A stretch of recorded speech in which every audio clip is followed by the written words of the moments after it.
Proclamação do Evangelho de Jesus Cristo segundo Lucas. Glória a vós, Senhor. Naquele tempo, disse Jesus a seus discípulos: Eu vim para lançar fogo sobre a terra, e como gostaria que já estivesse aceso. Devo receber um batismo, e como estou ansioso até que isto se cumpra. Vós pensais que eu vim trazer a paz sobre a terra? Pelo contrário, eu vos digo, vim trazer divisão. Pois, daqui em diante, numa família de 5 pessoas, 3 ficarão divididas contra 2, e 2 contra 3.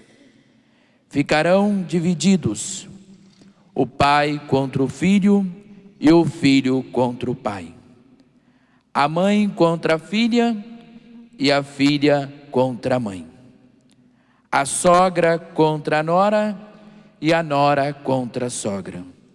Palavra da salvação. Glória a vós, Senhor.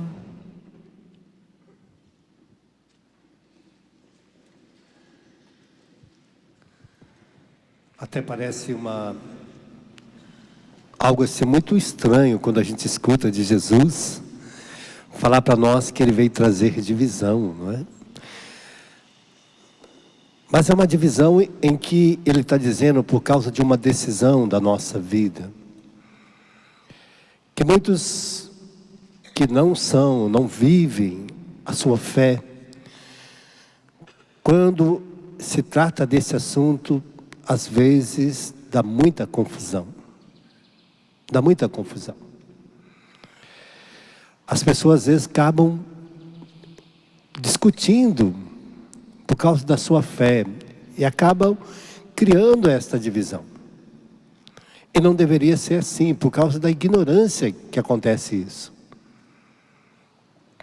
A pessoa às vezes tem a sua fé, mas na hora que o outro não tem a dele também, fica dividido. Mas se somos de Deus, não haveria divisão. Os judeus iriam compreender a salvação oferecida por Jesus e aceitaria. Vai chegar um tempo em que eles vão aceitar. Vai chegar um tempo que seremos um só povo, um só rebanho, um só pastor. Todas essas divisões irão ser superadas. Chegará esse tempo, mais cedo ou mais tarde. Agora, existe essas situações da nossa ignorância, das nossas incompreensões.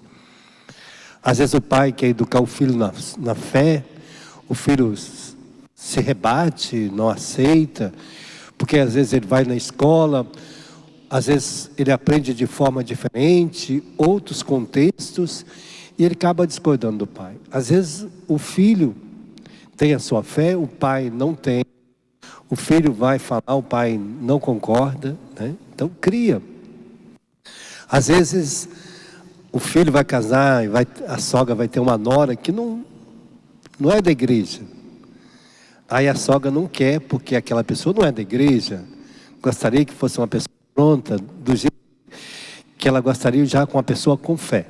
Não, Deus coloca pessoas perto de nós. E é interessante que na nossa fé, vamos provar para ela que o nosso jeito de viver é o melhor.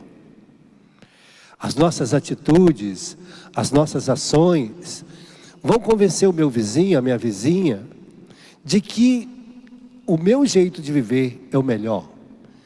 E eles vão aderindo, os meus amigos, começam a andar comigo, vão vendo a minha pureza, a minha santidade, a minha dignidade, a minha honra.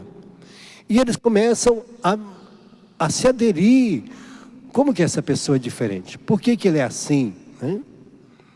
Me lembro que eu estava numa viagem de barco, fui pregar um encontro, e de repente naquele barco, tinha muitas pessoas, tinha mais de 100 pessoas. E aí tinha um casal que foi comigo nesse barco, e de repente ali, nós rezávamos, né, na manhã para tomar um café, fazia o nosso terço, no almoço a gente abençoava a comida, na janta, e aí eu fazia as minhas orações, e a gente ficou ali, lendo a palavra de Deus, fazendo estudo.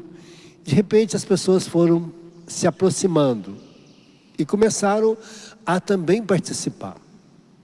A gente não precisou fazer propaganda, mas as ações que a gente começou a fazer naquele lugar, todo mundo começou a se aderir, pouco a pouco. Foi chegando um, outro, e de repente já deu até para celebrar. Já virou uma celebração.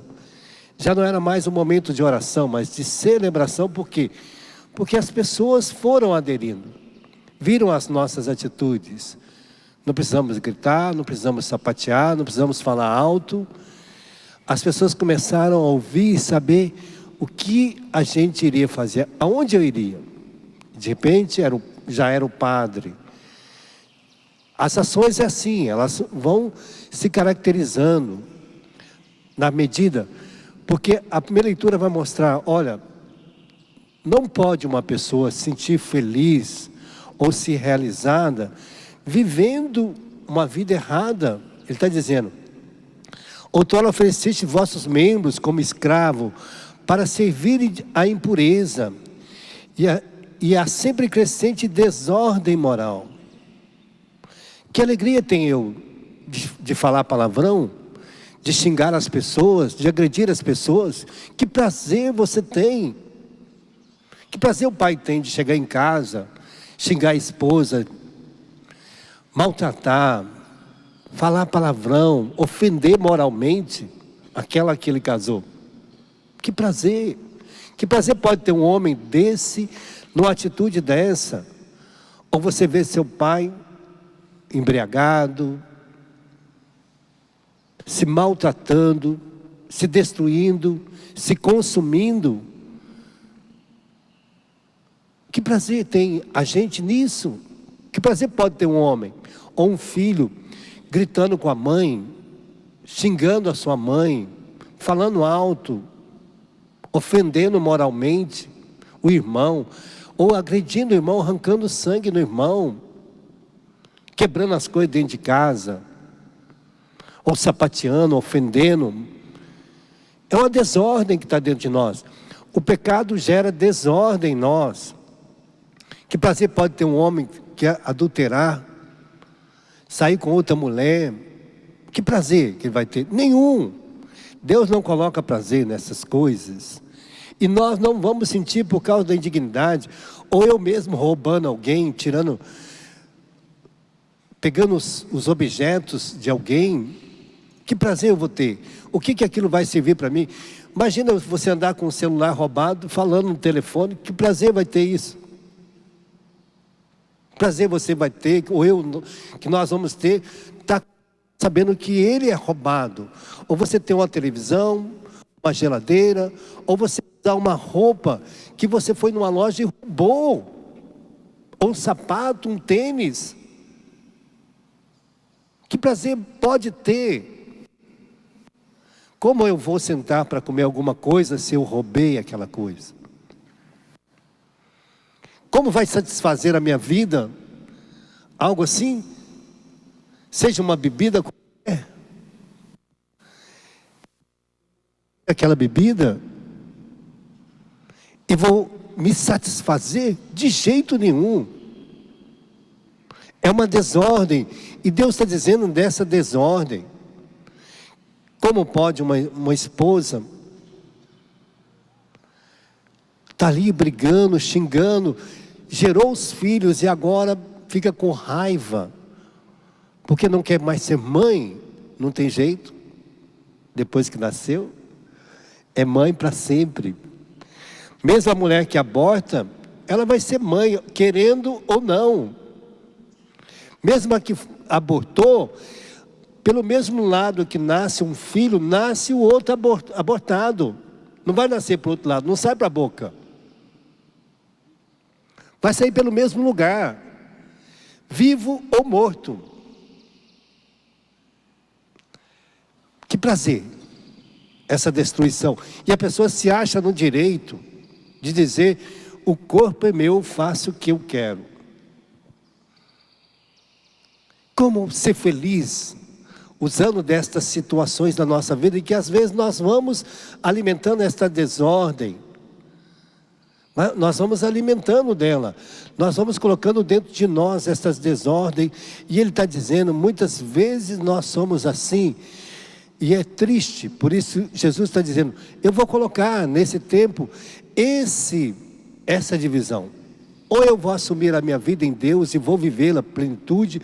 Por isso ele está dizendo, pois bem, agora colocai vossos membros a serviço da justiça, a serviço de Deus, porque outrora eu vivia desordenadamente a minha vida, mas agora, por conhecer a verdade de Deus, por conhecer os princípios de Deus, por querer viver esta vida nova, que eu sei que ela é ordenada, que ela vai me dar dignidade, vai me dar felicidade, vai me tornar pleno, vai me ajudar a realizar em plenitude a minha vida. Porque fora deste princípio, eu só terei sofrimento e só causarei sofrimento para as pessoas. E às vezes a gente não tem ideia de que isso muitas vezes está ao nosso alcance. E às vezes a gente vive e se alimenta das desordens. Cada vez mais nosso mundo está ficando uma desordem. O demônio está conseguindo colocar desordem em todos os lugares, seja na escola. É triste quando a gente vai numa escola, muitas vezes, os professores às vezes nos chamam para tentar organizar, dar uma ideia, colocar ordem. Porque os jovens vão desordenadamente às vezes para a escola.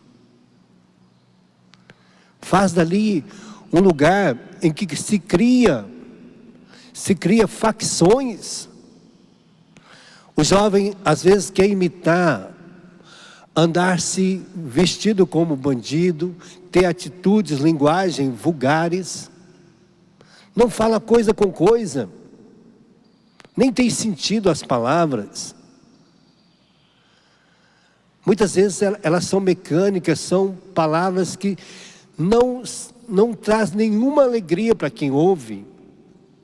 Quantas palavras saem da nossa boca às vezes que não vai satisfazer o coração do outro de jeito, não vai trazer nenhuma alegria. E muitas vezes a gente vai em ambiente em que essas palavras são alimentadas às vezes dentro da nossa casa, palavrões, insinuações.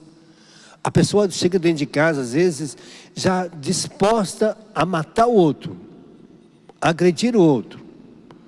Às vezes entra não como uma pessoa humana, porque uma coisa é o espiritual,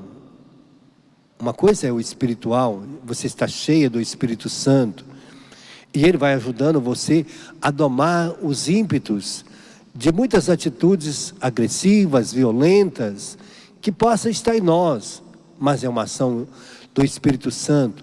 Mas também existe uma outra coisa que é a educação. Tem pessoas que vão à igreja, rezam,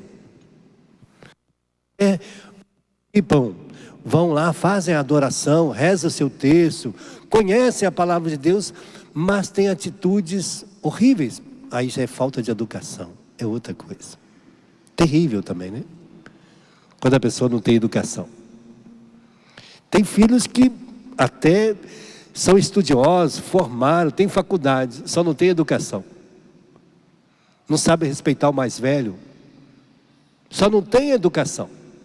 Até vão à igreja, mas não tem educação. Triste.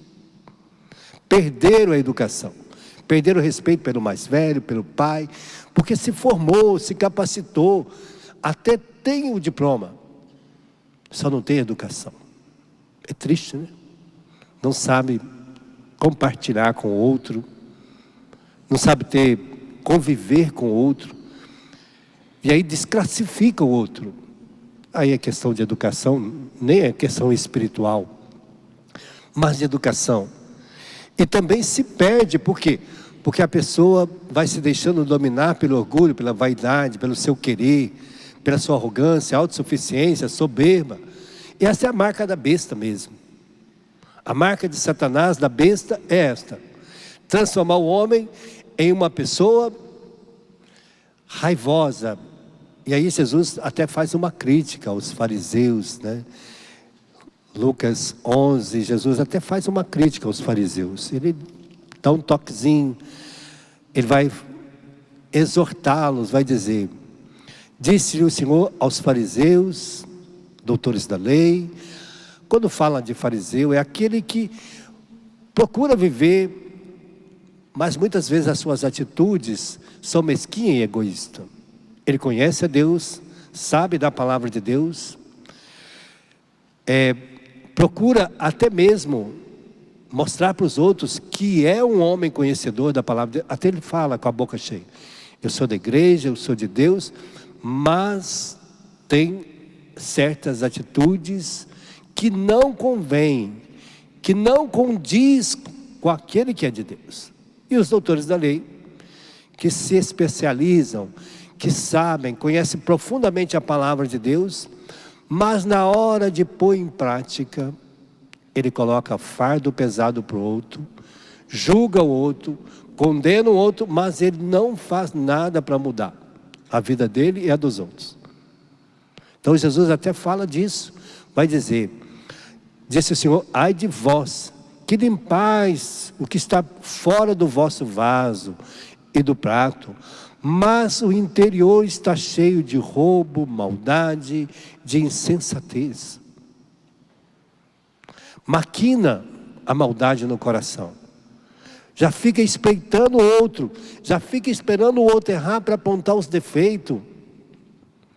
Já fica esperando que o outro cometa alguma coisa para acusá-lo.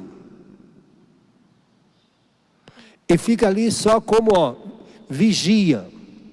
Está ali só espreitando. Não vê o que o outro faz de bom, que o outro realiza, que o outro se esforça, que o outro tenta acertar. Não, ele só vê os defeitos. E muitas vezes nós somos assim, ficamos lá fora sentados ou em algum lugar, até mesmo dentro da igreja, vendo quem entra e quem sai. E ali, se é pecador, já o dedão. Se mostra o defeito, olha como é que está na igreja, olha lá, essa a desclassificar, fica com raiva, perde até a missa e depois não entra na fila da comunhão. Não devia entrar. Porque se você acha que aquilo tudo é indigno, como eu vou comungar? Às vezes eu fico vendo, às vezes a pessoa fala mal do padre, xinga o padre, depois entra na fila da comunhão. Ou fala mal do ministro, está vendo aquele ministro? Ele é indigno, safado. Então seja bom você assumir o ministério. Jesus está dizendo desta atitude, que nós não podemos continuar dividindo, ou destruindo, ou causando, por causa de Deus.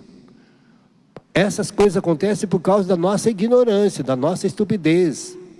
As divisões irão acontecer porque nós ainda estamos maquinando e alimentando as desordens que estão dentro de nós, e não a ordem. Não há princípio. Ele diz, muitas vezes nós colocamos fardo pesado na vida dos outros, nós não no céu e não deixamos os outros entrar. Nós não queremos ser salvos e não queremos deixar o outro ser salvo. E que lindo quando nós pegamos o salmo de hoje. Que lindo o salmo de hoje, que vai falar desta situação. Ele vai dizer, feliz todo aquele que não anda conforme o conselho dos perversos, que não anda no caminho dos malvados, nem se junta aos zombadores, vai sentar-se mas encontra seu prazer na lei de Deus, e a medita dia e noite sem cessar. Eis que ele é semelhante a uma árvore à beira da torrente, está plantada, ela sempre dá seus frutos nos seus tempos, e jamais suas folhas vão murchar. Eis que tudo o que ele faz vai prosperar. Aqui está, Bem outra é a sorte dos perversos. Ao contrário, são como palha seca espalhada e dispersada pelo vento, pois Deus vigia o caminho dos eleitos, mas a estrada dos malvados a leva à morte. E eu tenho que saber, quando eu vou tomar uma atitude, eu tenho que saber qual que é a minha atitude, para que não seja atitudes de malvados. Nós não podemos mais sentir prazer na nossa casa, de ver a nossa família dividida por causa de situações, das desordens que acontecem. Agora é tempo, o Senhor está dizendo, chegou um tempo em que eu preciso ordenar as coisas na minha casa a partir de Deus. E esse é o tempo. Esse é o tempo que Deus está dizendo. Porque talvez amanhã não há mais tempo. Talvez seja o último dia da minha vida hoje.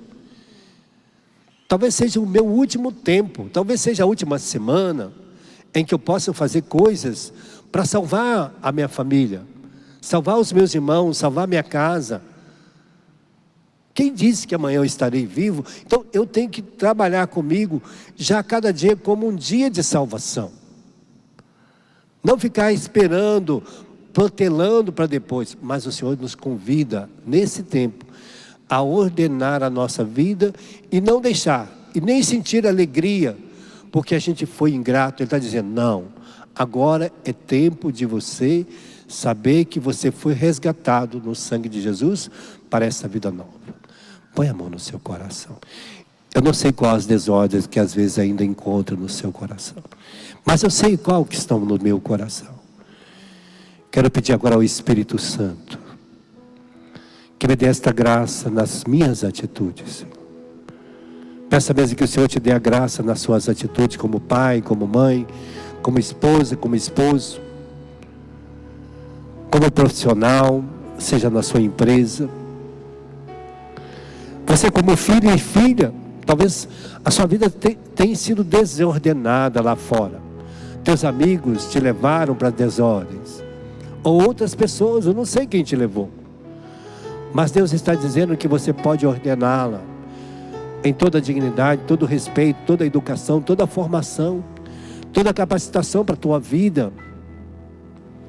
Deus deseja ardentemente que nós vivamos plenamente a nossa vida em paz, na alegria, e que os outros vão aderindo, porque nós temos um princípio de amar as pessoas, de querer ajudá-los a crescer no amor, a serem dignas, honradas, virtuosas, bem-aventuradas, porque foi para isso que Deus nos constituiu como família. Deus nos deu um lar, para que ali a gente treinasse com os nossos pais, porque pai e mãe são professores de amor que Deus colocou à nossa frente. Pai e mãe não têm outra virtude senão serem professor de amor para os seus filhos, para a sua casa, professores da dignidade, da honra, do caráter, de formar a personalidade dos seus filhos, de transformar os filhos em homens e as filhas em mulheres santos e santas. Essa é a vocação nossa, essa é a vocação do pai e da mãe. Mas se meu pai não fez, se minha mãe não fez, também como filho eu posso aderir a esta graça hoje. Nós clamamos a Ti, Senhor. Seja quem for que o Senhor vai colocar perto de nós, nós temos o direito de dar para ela o melhor da nossa vida. É o direito dela de receber de nós toda a paz, toda a bondade, todo o amor, toda a alegria, toda a caridade, toda a afabilidade. Por isso nós pedimos, Senhor, que encha o nosso coração nesta manhã, porque nós não podemos ter prazer nenhum, Senhor, em alimentar as pessoas de decepções, de morte, de tristeza, de indignidade. Pelo contrário, nós temos que nos envergonhar, Senhor, dessas atitudes. E nós queremos, se nós a fizemos, Senhor, que o Senhor nos lave com Teu sangue, Senhor. Liberte o nosso interior, lave a nossa alma, Senhor. Lava o nosso inconsciente, subconsciente, de tudo que ficou, porque o nosso coração, Senhor, nossas atitudes vêm do nosso coração. Aquilo que a nossa boca fala está no nosso coração. Nós te agradecemos, Senhor. Santifica